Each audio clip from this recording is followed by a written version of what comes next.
జై మహేష్ మోదీ. మన ఏటీపీ సోగ్గాలందరికీ నమస్కారం అండి. నేను మీ గణేష్. ఇంద్రప్రస్థ ఫైర్ వర్క్స్ ఇక్కడ మరెన్నో వెరైటీ క్రాకర్స్ అన్ని ఉన్నాయండి. ఇక్కడ వీళ్ళ వెరైటీ చూసాక ఓడియమ్మ టపాకుల్లో ఈ వెరైటీలు కూడా ఉన్నారా నాయనా అని నాకు అనిపించిందండి. ఇక్కడ గమ్మత్తైన విషయం ఏంటంటే క్రాకర్స్ కొందామని పోయిన నాకు కూల్ డ్రింక్స్ దొరికాయి. సరే, నా క్రాకర్స్ అన్ని కొన్నాక మరీ తాగుదామని జాగ్రత్తగా దాచిపెట్టేశా. ఇక్కడ మీరు కేవలం 1000 రూపాయలు ఖర్చు పెడితే మీకు 3000 సరుకు వస్తుందండి.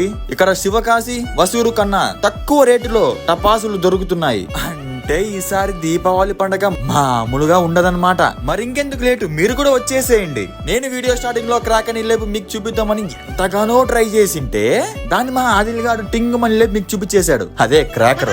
ఇంకా దాచిపెట్టిన కూల్ డ్రింక్ బయటకి తీసి తాగుదాం రా అని చూస్తే అది కూల్ డ్రింక్ కాదరా, చిచ్చుబుడ్డి కింద పెట్టే పైన వస్తుందిరా అని బాంబేలు చేశాడు మా శిక్ష అన్న. అదేంటరా అంటే వెరైటీ. ఈ వెరైటీ ఏందో చూడ్డానికి జనాలు ఆల్రెడీ వచ్చేస్తున్నారండి. ఇంద్రప్రస్థ ఫైర్ వర్క్స్ ఇది ఎక్కడ అనుకుంటున్నారా? మన అనంతపురం గాలదిన నుంచి సింగళమలకు పోయే రూట్ లో నాగలగూడెం తండా దగ్గర. ముందుగా అందరికి దీపావళి శుభాకాంక్షలు. And finally subscribe to ATP సోగ్గాళ్ళు.